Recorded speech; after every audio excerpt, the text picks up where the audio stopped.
This is the new CUPRA Born all-electric car from CUPRA, and what better place to take it out and test drive this car if it's not going to be the home of Seat, the beautiful, sunny Barcelona.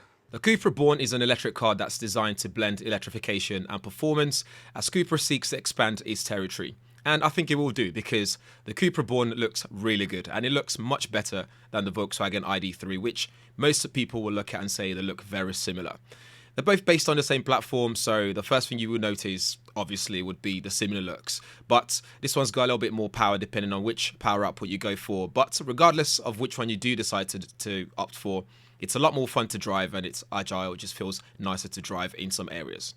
We have performance ICE cars, so why can't we have performance electric cars too? Yes, I know some of you would say, well, it means we'll get to compromise on range and it's not going to be practical, but not in this case of the Born. This is CUPRA's first all-electric car, and they've done a really great job with this car, I must say. Let's start with the design.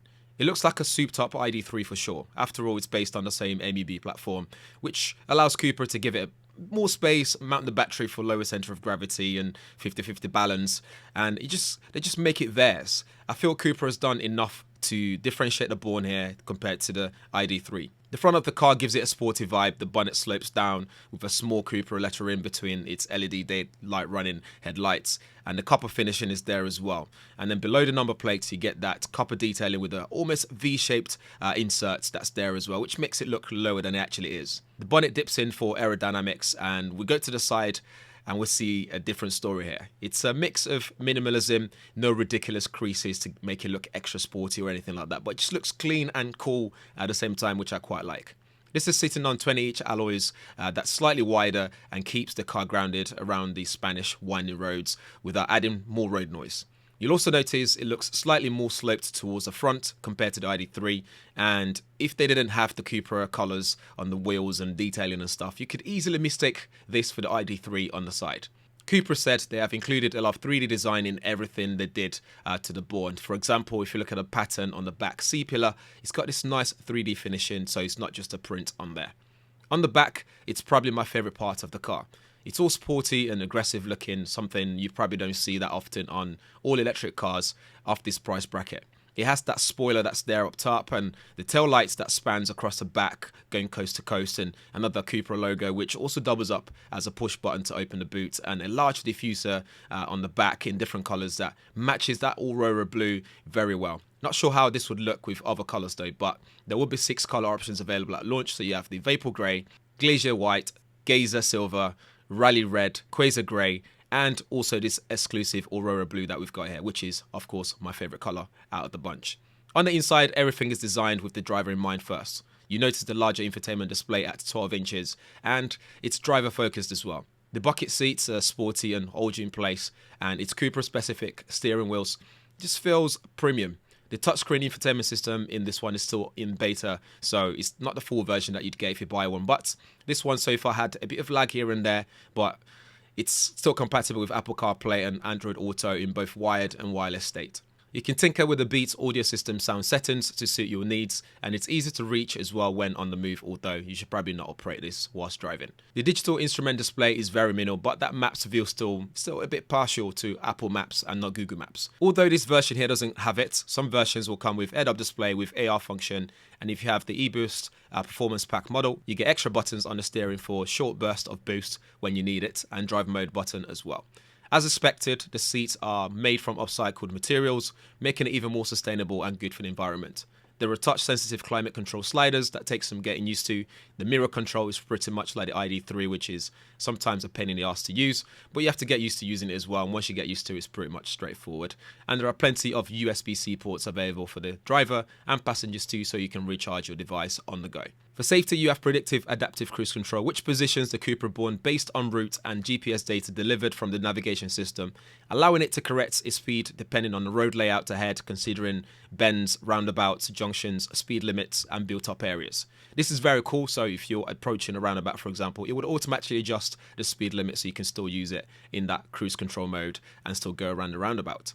The intelligence system can adjust vehicle speed as well when limits change using the inputs from the front mounted camera and traffic sign recognition.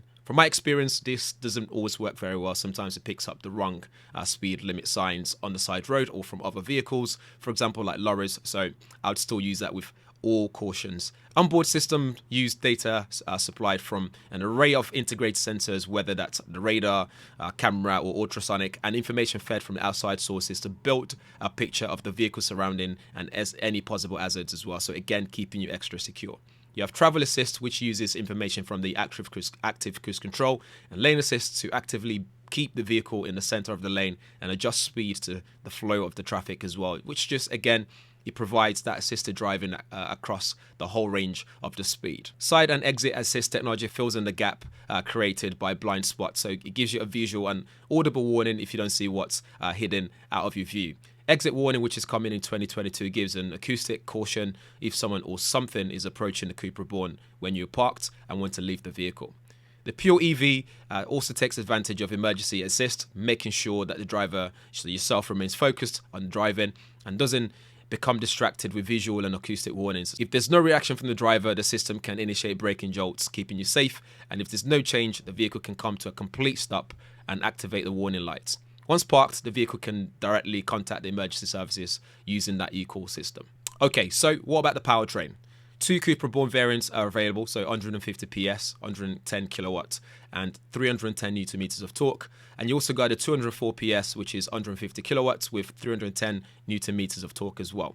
CUPRA will also offer an e-boost performance pack that increases the output to 231 PS, so 170 kilowatts, 310 newton meters of torque, and will be available with 2 battery options. So a 77 kilowatt hour battery delivering 0 to 100 kilometers per hour in 7 seconds, and with a range of up to 540 kilometers. And another with 58 kilowatt hour battery, reducing the 0 to 50 kilometers per hour to only 2.6 seconds, and a 0 to 100 kilometers per hour to just 6.6 seconds, and a range of up to 424 kilometers on the WLTP scale.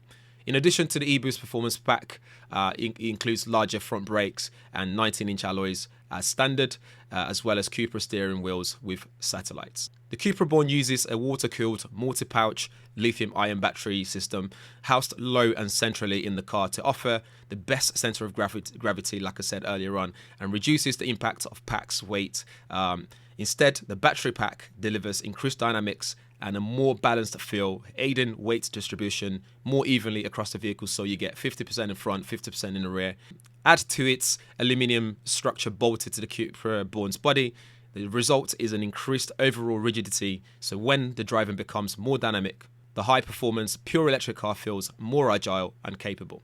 So, 3 battery options deliver 45 kWh, 58 kWh, and 77 kWh of net capacity respectively, and with a maximum range of around 540 kilometers on single charge according to the official WLTP test cycle. The CUPRA Born is ready to deliver to real world. So like I said at the start, we have good performance available here, but without compromising on range. When it comes to recharging the Born, you can get an additional 100 kilometers of range in using 170 kilowatts charging point in as little as 7 minutes, which is pretty cool. The CUPRA can be plugged in obviously as well into both AC up to 11 kilowatts and DC up to 170 kilowatts. So whether you're on the road or at home, you can really just quickly recharge your backup and simply with no hassle at all. The CUPRA Born features 5 different drive modes as well. So you got range, comfort, performance, individual, and CUPRA mode, which is only available on the e-boost pack. Each mode modifies the engine response, steering, suspension, up to 15 levels, and the range mode sets the vehicle in a low state of consumption in order to spare energy. So comfort mode provides a more relaxed, comfortable driving, for example, for motorway driving, and its main characteristic is to be smooth, to set the suspension to be as smooth as possible. Performance mode provides a complete dynamic performance in the vehicle, so it gives you that sporty driving style, so extra oomph when you're driving and better around corners and stuff like that.